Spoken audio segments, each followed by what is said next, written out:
nobody was more surprised than me because I was so corporate focused, being identified as a high potential and, fast tracking and all the things.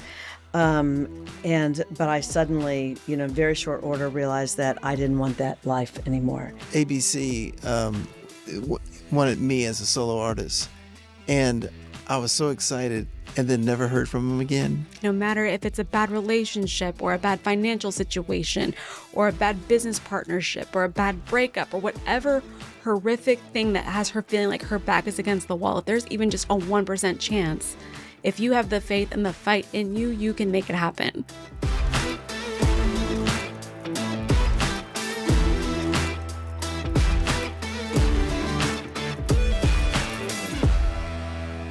So there's a phrase I've had to hold on to that has really been a guidepost for me through everything. And that is that even if it doesn't make sense yet, it's going to make sense one day. Mm-hmm. The detours, the why is this happening kind of seasons, the years that only connect looking backwards. So that's where we're going to go today on this episode, because I think that many of us find ourselves in the midst of a messy middle and we're wondering, why am I going through this right now? What is the relevance to this? Why am I being faced with this challenge or this thing?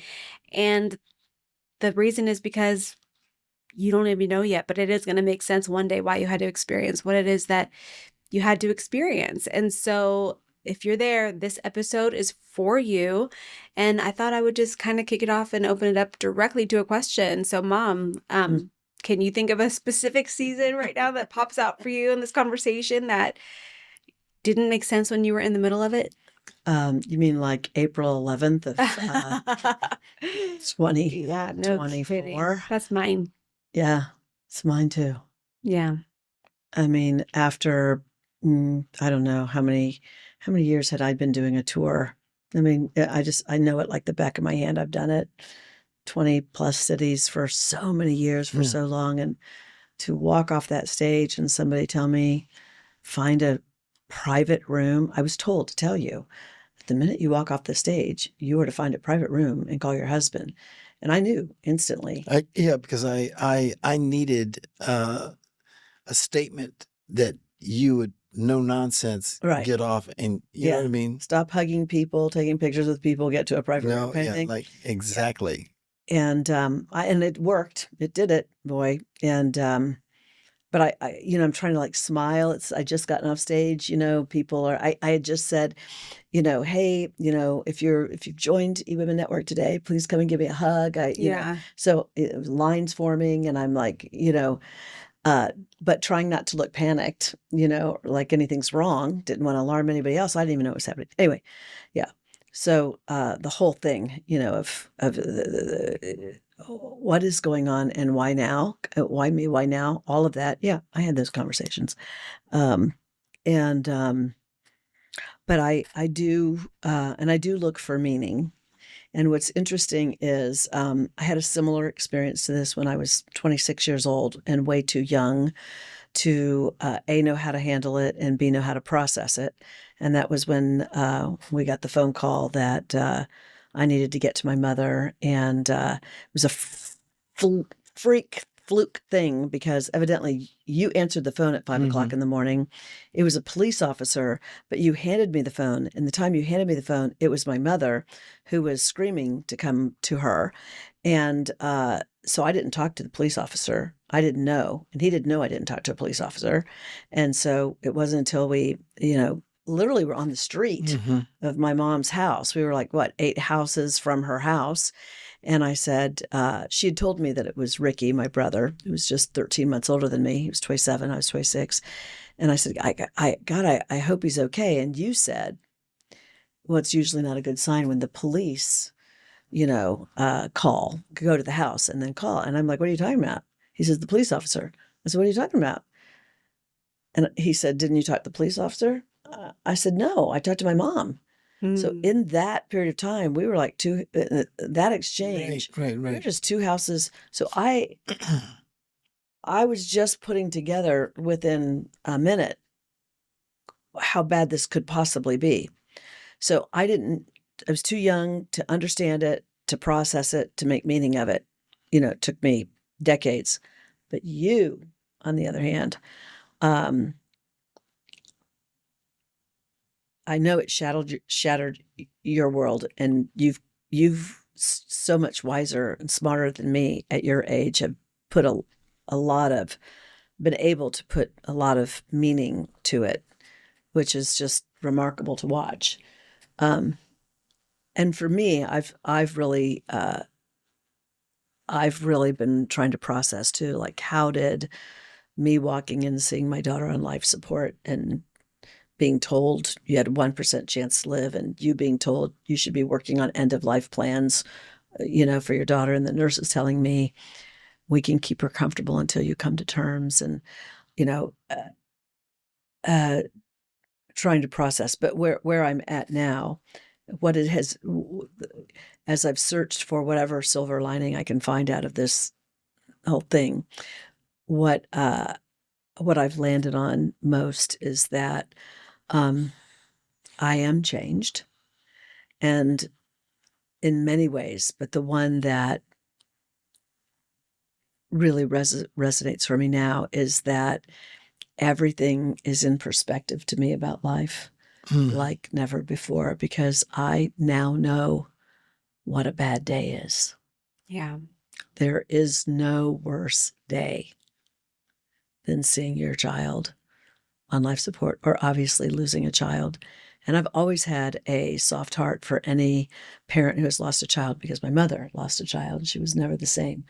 So I knew that from watching my mom. For me, it was a sibling, but for me to have this almost happen with you. And so I just really don't get really riled up about too much for too long, because I always have this other voice that says to me, but Sandra, really? Mm-hmm. You know what a bad day is. Yeah. And like that, I can release and put it in check, in perspective. Yeah. No doubt about it. And there's no business example I can give you that even close. Yeah. Yeah. Yeah. It's true. I mean, I feel like my life has been a series of detours. That was definitely the biggest one, because I thought that I was on my way to have a banner year. Like, I'm a numbers girl, so I was feeling really good about the numbers. I turned 33 that year on the 13th, so it was like 333 is a great number, angel number. So I was like, this is going to be a huge year for me. I'm going to explode. I had just gotten promoted to VP. Travis had just found a job after having been laid off. We were getting ready to go to Bali. Like, I was. Oh, and that morning I talked to you and you were like, I'm launching my website. And my new website was launched. That day. Yep. And the week before, I celebrated my goddaughter, and then I got approached by a mentor that doesn't do one-on-one coaching, and she offered me one-on-one coaching. I'm like, everything is aligning. This is going to be the best year of my life. And I was humbled really quick, and it was really hard for me to make sense of it, because coming out of it was really hard. It rattled a lot of my relationships. Yeah. Not a lot of my relationships. It was one relationship in particular that, I thought was like a family member, and it just totally changed. And, so it was really hard for me to like make sense of like, am I just too different of a person now? Am I ever going to be the same? Because it took me a while to kind of get my groove back and to get my quick wit about me, and to be, and I'm still not as quick as I was. There's no doubt about it. You can feel it, huh? I do feel it. It's not noticeable. Well, you thank might God. Know, but I don't know. In fact, I have to say, Briana, of course, quick wit is something, but the introspection that you have now is, I'm telling you, no BS here, so beyond.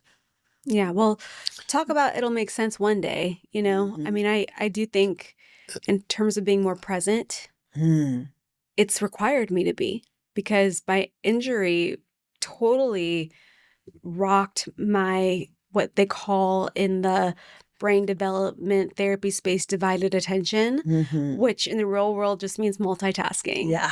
And, which is a horrible thing anyway. So now I can't Right. multitask. I have to singularly focus, because if I'm trying to That's why multitask, you're so. yeah, if I'm trying to multitask, I'm probably not going to retain what I was doing over here or do it very well, or I'm going to make a mistake. And so it's forced me to be very much where my feet are. And I think that forcing presence is kind of one of those it'll make sense one day gifts, because I was very, I kind of fancied myself a pro juggler of all of the tabs in the brain and the balls in the air. And yeah, and I'm not that person anymore. So Briana, for those that know about our podcast and know about you, they know what we're talking about. But a brand new person has no idea. You need to give them a little context as to. Well, there's an entire episode on it, so go and find the 1% episode, because I did do a whole solo episode talking about it in depth, and I don't want to monopolize the time, but I did go to a med spa one day for just a like easy outpatient procedure. I'd done it before multiple times, and this particular time was different, and they went in on lidocaine, and I was actually overdosed significantly with lidocaine and suffered lidocaine toxicity, and that caused me to have 7 seizures, and I went into cardiac arrest, and I was clinically dead for 45 minutes, and was given a 1% chance to live. And I don't remember the seizures or the cardiac arrest. I remember things going black and then waking up in the ICU. Actually, I wasn't even in the ICU. I think I moved out. That was the first memory that I have of waking up. Apparently I woke up before. I don't remember that though. But it was days later when I remember waking up. And I had no idea how much time had passed. I had no idea where I was, how I got there, what are these tubes? What's in my neck? What's on my hand? Why am I in this hospital gown? Why can't I walk? Why can't I move? Walk? Why is it hard for me to talk right now? I know what I want to say, but I can't say it. I couldn't really speak very well. It was very disorienting. What is this spoon they just put in my hand, and what do I do with it? It was very disorienting.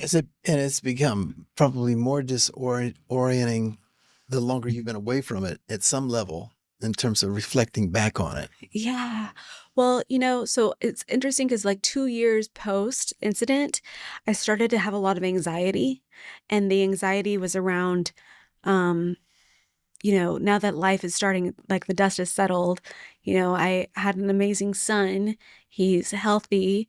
And, I've kind of found my stride. I feel like I've kind of gotten back to some level of normalcy in my career. You've been promoted to president. Yeah. But this was even before that. I started to have more anxiety. And it was because things were good. And that's how I felt when everything happened. So I was like almost afraid to feel that feeling of joy in my life. And I'd always been an optimistic, always been a joyful person. And I didn't like or recognize this version of myself that was living in the 99% of what could go wrong instead of leaning into the 1% that could go right. And that I've always been, let me lean into the 1% person. Yeah, right. Not the 99% what ifs. And that wasn't my reality. I was very much afraid that something horrible was going to happen to me or a family member, somebody I love, because things are too good right now.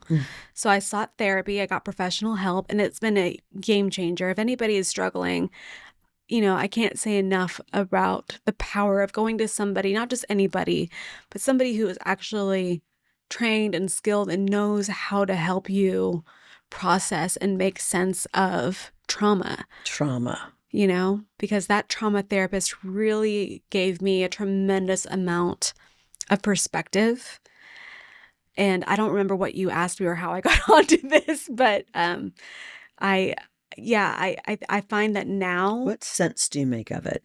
Yeah, now the sense that I make of it is I was given this second chance. God not only brought me back, but he restored me. He gave me the ability to walk, to have another child, to speak, and to be able to share my testimony, and I feel an immense obligation to do that, and to let any woman know that no matter what odd she's facing in life, no matter if it's a bad relationship or a bad financial situation or a bad business partnership or a bad breakup or whatever horrific thing that has her feeling like her back is against the wall. If there's even just a 1% chance, if you have the faith and the fight in you, you can make it happen. It can be your reality. And I'm a walking proof of that, and I think too many women find themselves in seasons and situations where they're like, why am I going through this? Why is this happening to me? How am I going to get through it? And it really is a matter of having the faith and having the fight. It's not one or the other. You have to have both. It does no good to have faith and to pray if you're not going to back it up with the work. He can open up the doors and the opportunities, but if you don't take them, if you don't take those steps, nothing is going to come of it. You can't stay where you are and wonder why nothing's changing. And that is what the experience did for me. It gave me a clarity and a message and a conviction and a certainty that I've never had before. And how ironic that eWomen Network's mission is to help 1 million women each achieve $1 million in annual revenue. And only 1.7% of women do that. I mean, my entire life is about living for the 1%ers. Mm-hmm. Well, I know, like you, Sandra, everything is kind of defined by that experience with Briana. It was COVID. I used to think, is that before COVID or after COVID? Yeah. Now I think it's Briana. Yeah, before April 11th or after. Yeah. Yeah. Yeah. I think of a lot of things that way. And I know for me, so what I had to go through pales in comparison to what we experienced with you, But I remember one of the things that I had to go through was The Secret came out, Mm-hmm. which was a heck of a personal development movie about the secret. And by the way, the secret of that movie is the fact that what you think about comes about. Mm-hmm. Really, that's the secret. What you think about comes about. And I was so moved by how it was done, and I loved it. And for me, it showed me a new way to do personal development. And I thought, while there's a secret out in our world as women, and Sandra was saying back this is because this movie came out in 2008. Okay. And you were on your tour that year, but you were talking about women finding their glow, living in their glow, and which was the female word for your passion, your strongest beliefs, going after your goals, your dreams. What's your fire? What fires you up? What fires you up? It's your glow. And I remember that movie deeply impacted me because I traveled all over the country along with a Emmy Award-winning videographer, and the whole point of that movie was to interview women. And in my case, we divided it up. There were 15 women in the movie. Half of them were major corporate players, like the vice president of consumer products, Rusty Lauder, the president of Hearst Publishing at the time. Kathy Black. Yeah. And then we had entrepreneurs. Like Sheila Johnson, 30-some billion, who was one of the founders of BET, and Marion Luna Brim, who had a place called Love Chrysler down in San Antonio, Corpus Christi. But they shared their story. It was done in such an artful way, the way the whole movie was done. But I remember people that you look at that look like they have it all. Yeah. And they shared their deepest, darkest. They shared their deepest, darkest, challenging moments. But incredibly, the net effect of it was it inspired so many people. I mean, I just remember countless women saying, "Gosh, I watched this movie and I feel like I could do more. I need to do more." It was so powerful. We debuted it in New York, and the vice president of marketing for NASDAQ, saw it and was like, "I want you to ring the NASDAQ bell. I mean, bring glow into the world." It was she went to the president, advocated for us. And it was really very special. I remember when I finished the movie, the first cut of the movie wasn't put together the right way. And I went back out to California to work with the editor and the director to put it back together. And finally we got it right. But I remember going back, and I don't even know if I told you. I think I told you, but I went back when that was over, and I cried. I went back to my hotel room. I was just by myself because it was so hard to pull all the pieces together. Such a labor of love for you. It was a labor of love. Yeah. But,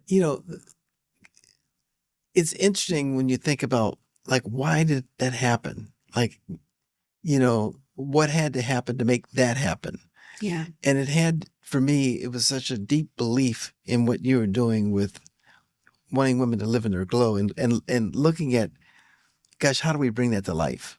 How do we bring that whole system to work? And it really, that year was very special for eWomen Network. Do you remember? It's called the Glow Project. I think you can find it online. Can't you? Yeah. It's called the Glow Project. The movie, The Glow Project. It's a project. It's a work in you're a work in progress. Yeah. Yeah. Glow, as in GLOW instead of go, Glow. Yeah. But, your core question around, what have you had to go through to get, to get you where you are now? You know what I mean? Or the impact that it's had on you, And it's very special being a male in a female-centric organization. And it's a real special privilege. It's a different thing. I mean, I feel an immense amount of appreciation and gratitude at the same time. It's made me a better person. Well, you're part of my being grounded. superpower that I have you. Because Yeah. you do have a perspective of things, and you have been able to teach me things that men have known and have been, have learned, have been groomed. I mean, you have a perspective that's helped me. Not to mention just the fact that you're male. Not to mention all the talent you bring and experience you bring. And you've been a big advocate, especially with sponsors. Because if I'm talking to sponsors, Kym brings me in at the end to kind of button it up for the button-up process. But it just comes self-serving, comes off self-serving when I'm advocating for women to corporate sponsors. I feel like sometimes, at least in the early days, and it's so different when you've got, a man who has just as much passion and commitment to what we're doing to advocate for us. It's very powerful. Yeah.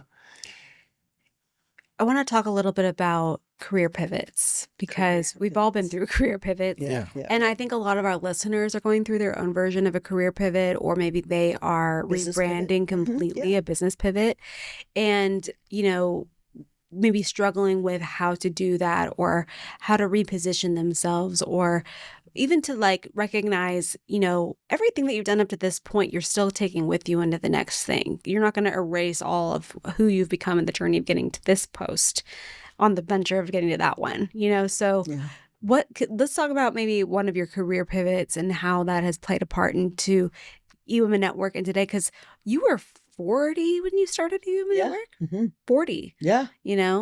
And which by definition for many people might be considered late. Yeah. For sure. Yeah, for many people. Although there's some powerful thing out there, like Vera Wang started at 42. But there's a lot of women. A lot of women really hit it at 40, which is really cool. Whoop, I'm revving up, y'all. You haven't seen nothing yet. But but you weren't, you didn't expect to be running a global enterprise. Oh gosh, no. So for both of you, and you being in the music industry and pivoting into branding and advertising, I mean, all of those skills from your previous life have played a massive role in where you are now. So can you talk to me a little bit about your personal journeys to how you've made sense of all of those experiences and used them to really be your superpowers here at eWomen Network? Do you feel like you're drowning in your business? Like you're doing everything and something has to give, but you're afraid it might be you? What if I told you there's a network of over 500,000 women entrepreneurs, all dedicated to supporting each other? A network of women helping women. I'm Sandra Yancey, founder of eWomen Network, and I'm inviting you to join us and become a member. eWomenNetwork.com. We can't wait to meet you. So mine was, I had left corporate America. I had worked for 13 years for a Fortune 500 company, worked at the world headquarters, was on the corporate staff, and had been, managing a team and traveling and beautiful office, travel budget, the whole bit. And after 13 years of marriage, we decided to have you. Mm-hmm. And you were born and you were put into my arms, and I was different. I could feel it. There you go. You'd have to go to the YouTube channel to see what she just did. But anyway, I was different. I was fundamentally a different woman. And nobody was more surprised than me because I was so corporate focused, being identified as a high potential and, fast tracking and all the things. But I suddenly, in very short order, realized that I didn't want that life anymore.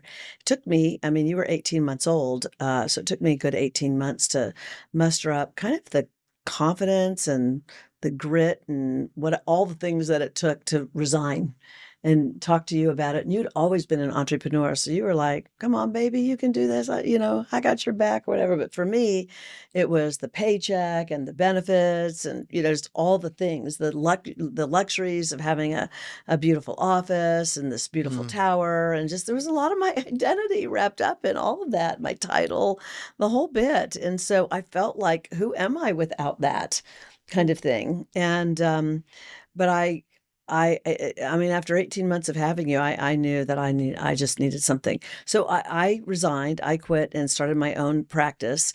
And then, I knew immediately that I had to get out there, that people needed to know who I was. And so somebody told me, I can't even tell you how it happened. I certainly didn't see myself as a speaker. I was more of a facilitator. But somebody told me about this opportunity to speak at this legal association thing. I think it was called the ALA back in the day. Anyway, I did it. I applied and they selected me. And the reason why is I knew a lot about the legal business because the Mead Corporation, which was the corporation I worked for, had one of its divisions was LexisNexis, online legal research and news research. And I had worked at the division level before I'd gotten promoted into the corporate staff. And so I knew a lot about that business. So I went out on my own. I contacted a lot of legal firms that knew me. I got hired. That became like a little niche specialty for me. I applied for this job to speak and I got selected and I spoke, and this woman came out of the audience and she said, I need you. You're perfect for our company and blah, blah, blah. And she starts telling me, I was like, so tell me what firm you're with. And she said, oh, I'm with Coca-Cola, the most recognized brand in the world at the time. And I'm like, I'm whatever you need, whatever date you need, I'm going to make it happen. And I did it. And fast forward, before that opportunity opened up, all these major corporations. I had a portfolio of clients in my 30s. Woo! I'm telling you, Coca-Cola and AT&T and John Deere and Levi Strauss and NCR and Wall Street Journal and just all the it was unbelievable how much I had grown my little practice. Was interviewing for a major deal with Vanderbilt for them and the integration of their medical school, whatever. And I Can I interrupt you for a second too? Yeah. Because you're a solopreneur. There weren't like VAs back then. Oh no, I was doing it all. Yeah. That was part of the problem. Yeah. You know what I mean? I underestimated the power of working in corporate America, and the toner goes out in the printer and there's no help desk to call. When you work for a major corporation, you call the help desk and they come and you don't even carry that stuff. They bring the toner in and change it. And thanks, Joe. You know what I mean? You go. And so I'm doing everything. Back in the day of Kinko's, I'm running to Kinko's, getting things printed and going to the post office and standing in line and getting things delivered. Just all the things. And I was just running myself, making what I would call stupid money at the time and totally miserable. I'm like, this is not it. Kym had an opportunity to move to Dallas, pivot, number 3. He goes, do you want to move to Dallas? I'm like, in fact, we had been to Dallas. I said, I'm going to live here. Didn't I? Yeah. I predicted it. I'm going to live here. This is the city I'm going to live in. Really? Yeah. Just like we went to a conference. You didn't, here. It wasn't in August then, huh? No, it was definitely not non-vested. And anyway, and I was like, it was unbelievable. And so I predicted it. And so Kym had the opportunity to sell his agency. I'll tell him about his pivot and move to Dallas, which brought me here. And I'm like, my world's going to change. I no longer have to be on a plane because I'm going to live in the big D, and there's world headquarters for Frito-Lay and JCPenney's, and Cadbury Schweppes had a big thing. Countrywide Insurance had a big thing. Ross Perot had his big EDS complex. I'm like, I can work here and be home at night with my family. And so I started networking. Kym said, well, the problem is, Sandra, because he was a master networker. He was the one that was telling me, people, you need to get out. People need to know you exist. So I'm now going to networking groups, and they're predominantly male. I'm not a male basher. I'm not a male basher. I do not put men down. I've learned from men. And I had done it in corporate America because I was a facilitator of division presidents meetings, working at the highest of highest level across 38,000 employees. And but this was a whole nother ball game. And so, and my practice with Coca-Cola, that opened the door, that opened the door, that opened the door. I mean, things just were like word of mouth kind of stuff. So this was very different. I start networking, and everybody is kind of nice to me, but I could not break in. And this is when I saw that men they have learned to have this, it's innate. It's a trained thing, I think, almost from little boys, this whole sponsor kind of concept, like who's the next, who do you know, who can you bring, kind of make an introduction. Yeah. Well, girls didn't do that. You know what I mean? Yeah. And I was watching it live in the networking space, and I was dying. I mean, I was just dying. And Kym said, and I would come home and say, God, everybody's nice to me, but nobody's inviting me to play. Nobody's making an introduction. And Kym was like, you need to go women's groups. This is 1999. I go to women's groups, and now I'm like, where are the women that if they're going to be away from their family want to have something to show for it? Right. I mean, if I'm going to be gone for 3 hours at a networking event, do I want to make 1,000, 10,000, or 100,000? Like, what box would you check? Right. And I'm like, I want to be talking higher level than finding my next $1,000 customer. I want to find, what do I got to do to make 100,000? That's what I want to do. And I couldn't find that. I'm complaining to Kym. Kym's like, again, over here, my secret sauce says you need to go build it. Go make your own network. Pivot number, what am I? 1, 2, 3, 4. Pivot number 4. I'm turning 40. Mm-hmm. I'm 39, turning 40. And I'm like, that's right. I'm going to go do that. I'm going to go find a few and say, let's come together. We're going to know who we know, and we're going to bring people in. And then somebody brought someone that was from Atlanta. I've got a girlfriend. Can I bring her? She's staying with me for the weekend for something. Can she?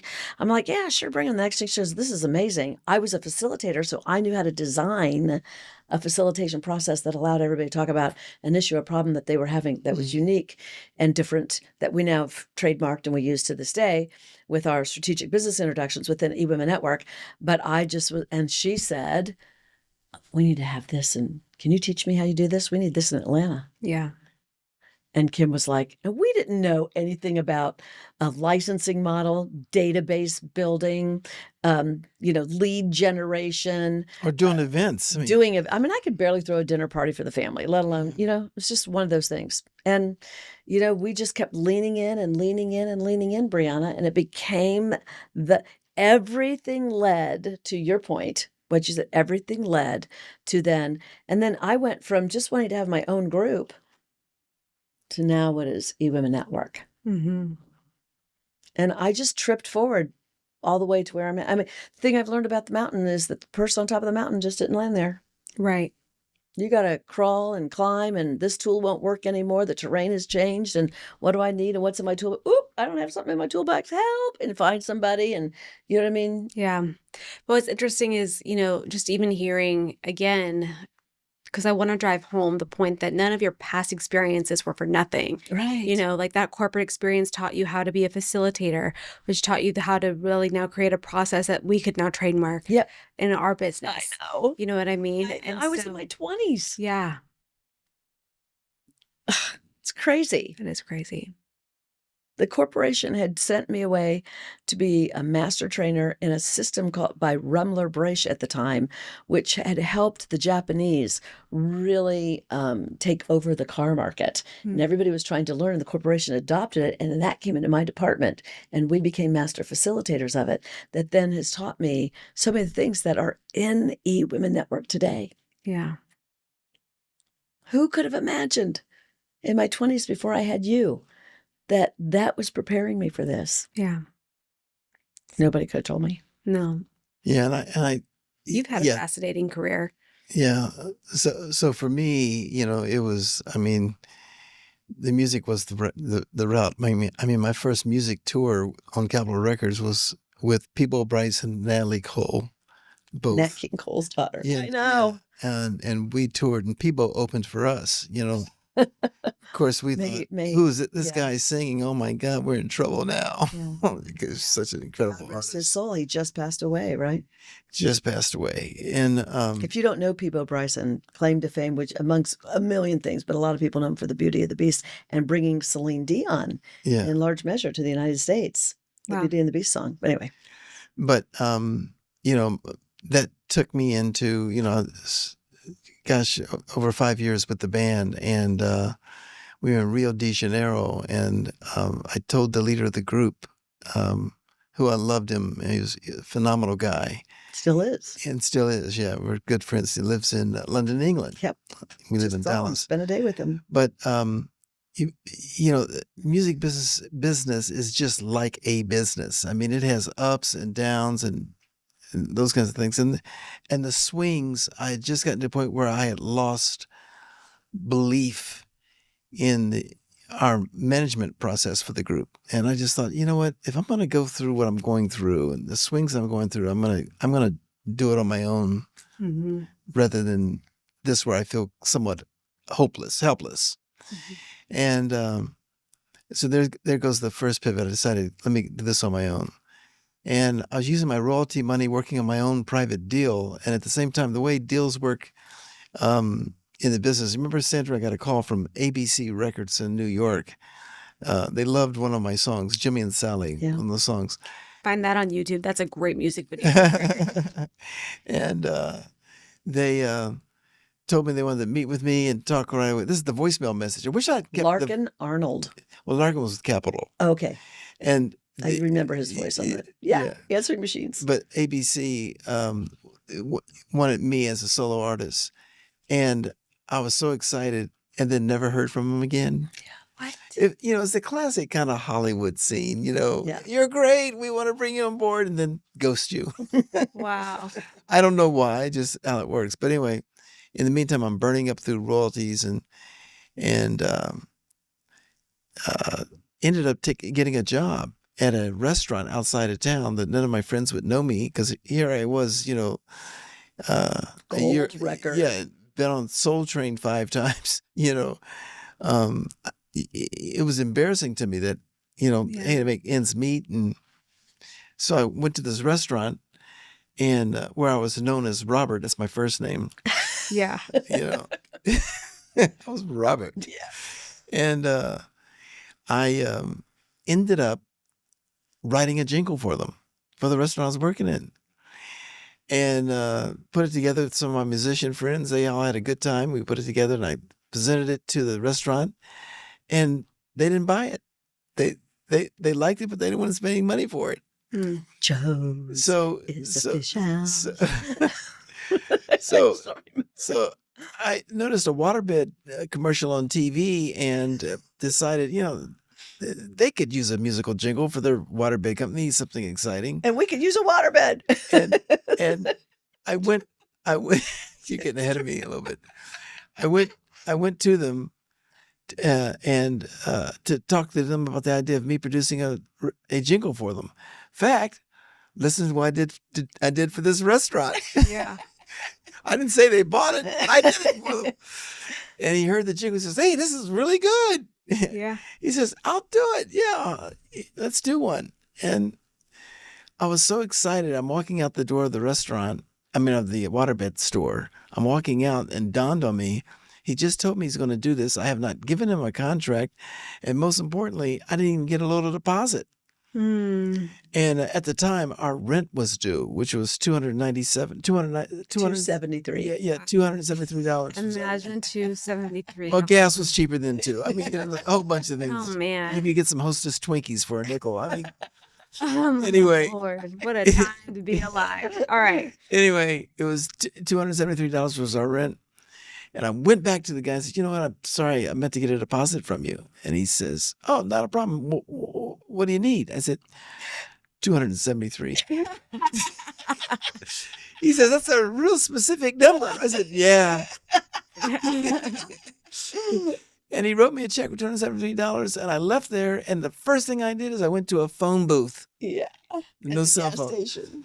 And I went to the phone booth, and I called Sandra, and she answered. I said, Sandra, you won't believe this? I got the rent. And what I say. And she says, I knew I married a winner.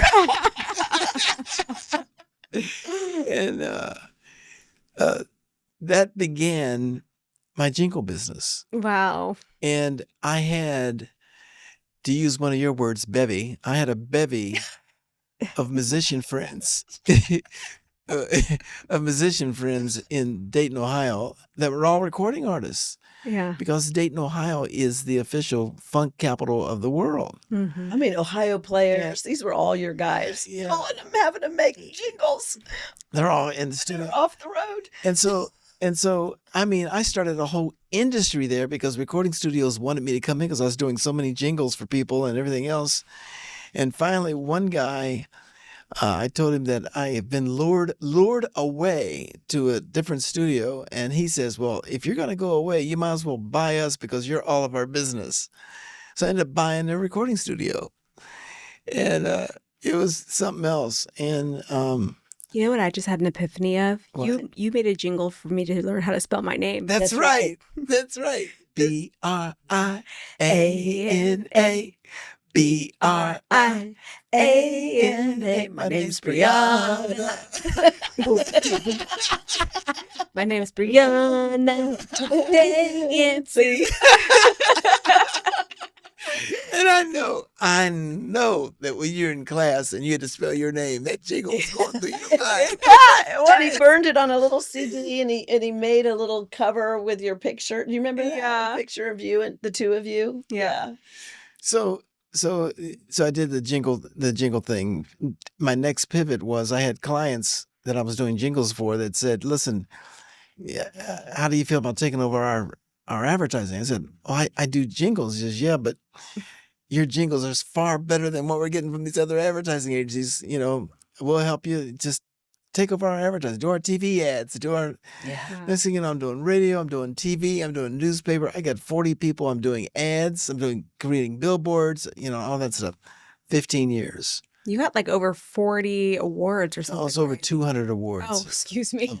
Over the But period. the big busts, I mean, the Hermes bus for advertising, I mean, it was a really big deal. You know, it was, you know, incredible. And what got me to Dallas is one of my clients was launching a television network in Dallas, and it was all positive TV, positive, inspirational TV. And I was going through a phase in my life where meaning and purpose, you know, like it wasn't enough to make money. Mm-hmm. I had to have alignment with my soul. Yeah. And that new television network coming out really fascinated me. And one day the CEO of the company, when I was in Dallas for a meeting, asked me what it would take to get me to move to Dallas and take over their advertising. I mean, you talk about God winks, right? Yeah. Like this happened. And I told him, and I ended up selling the agency back to my employees and moving to Dallas. And we built the house that you Grew up in. Yeah. And, but the real thing is it all led to that experience, led to us starting eWomen Network. Well, then he moved down, but you didn't like being an employee because Oh, you've yeah. never been one. Yeah. And that was the time we moved to Dallas. I'm looking for, Yeah. my contacts. Yeah. And so the collision of I can't find, and he didn't like it, and let's go create eWomen Network. Wow. It's like, it's in a really, spare bedroom it's above really our garage. ironic how our skills had to come together Yeah. so that we could create this. this and make sense. Yeah. You know what I mean? So cool. And then we had Yeah. you, and we were violating all the child labor laws by bringing you in. Yeah. And- I love how you just claim that openly. Like, it's fine. Exactly. We Yeah. didn't have a lot of money in the early days to give you for allowance, but I was like, if you help us at the office, But it was, what is You'll that thing that you know. say that your hands have got to be available to catch your next blessing. yeah. Mhm. And they all led, you know what I'm Yeah. saying? Very organically. Very, yeah. Yeah. Even my path here, like Right. I had no intention of ever being a part of it. Yeah, I know. Like people would ask me and I was like, ugh, no, I will never. Yeah. You know, I'm my own person. In fact, I'm And going to start going by day so that yeah, I'm not a Yancey. yeah, yeah. That wasn't so much not wanting to be a Yancey though. I mean, I went by Day because I always knew I was meant to go by Briana Dai. You know, it was always kind of the stage name, you Right. know. And so it wasn't like an intention, like I don't want to be I associated thought with you wanted to Yancey. be like, have your own identity. You know, I wanted to be a star. Oh, That's what I wanted. Briana Dai was the star. day and night makeup, you were thinking? Yes, remember that? I do. I remember I wanted day and night makeup. And then at one point I wanted to open the day agency. I mean, I've had all of these ideas. I still sit on the day agency every now and then, but no, that's a dream. That's not a calling. There's a difference. But Another episode. Another episode, yes. But yeah, I didn't ever see myself being here. But now that I'm here, it's like, wow, it all makes sense. You know, you can only connect the dots looking back. Yeah. And what the conversation will be. But think about that. You went and did your own thing and you moved to LA and you came back and and then you started basically using offices here. I mean, if you hadn't done that, yeah, then it wouldn't have and been. when our marketing person was moving to Spokane, Washington and resigned, if you hadn't been here, I don't know that I mean, I walked over to you like, who do you know like you? I have an open position. Yeah. And you were like, I don't know, but I'll think about it. Yeah. And then you called me a couple days later. Was it a couple days? Yeah. Yeah. Yeah. It was the nighttime. It was night. I was driving home to my Garland house, you know, and yeah, it was dark. And I think I was like driving home and I was tired. I was doing the entrepreneurial thing. It's hard. It's hard to be a solopreneur. I was trying to build a team, but I didn't really have the capital to pay well. And so I was doing a lot of like trading and I just was so burnt out on just the struggle, you know? And yeah, I called you one night. I was like, so about that. Position. Yeah. What would that look like? Let's talk about that. It's so crazy. I know. But I think that, yeah, you nailed it on the head. You have to have your hands open. You gotta have your hands open. You know? Because the season that you're in isn't necessarily the direction that you thought that you were supposed to go might not be the direction that you're meant to go, but it was preparing you for the next pivot, the next thing. Yeah. I think everything in life for me has been that, from wanting to be an actor and getting, you know, trained in film. Those film skills have been incremental to my this success day now, Yeah. you know? And then the makeup and the hair and learning, you know, set etiquette and invoicing and working on big sets. You got on big sets, you know, and Houston at the NASA Center was it? that was cool. Yeah. That was a huge fashion magazine. I'll never forget the blouse was like $7,000, something absolutely crazy. And we were shooting on the simulator, the moon simulator that the astronauts train on, and shooting this high-end editorial for a European magazine. And I was like, what is life right now? You know, I remember that whole weekend, I went to Marfa, Texas and shot at the iconic like Prada pop up in the middle of nowhere.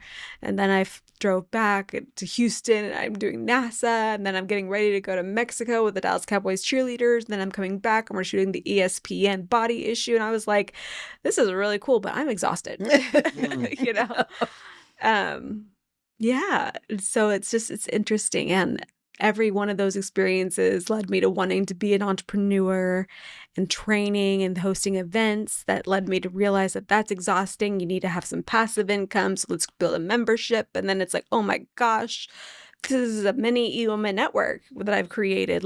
And suddenly it was this epiphany, like, wow, I never thought that this is where I'd want to be, but this is everything that I've been training for my whole life. Yeah.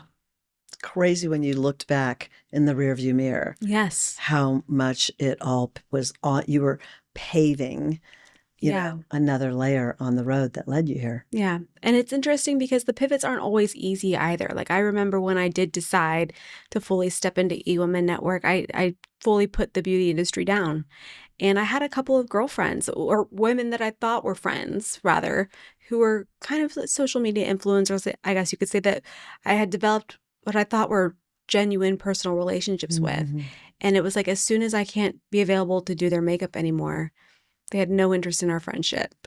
And that was a painful realization that sometimes when you pivot, you lose people that you thought were your friends. And, you talk about this oftentimes, that sometimes people aren't meant to go with you the whole way and they're in your life for specific seasons and specific reasons.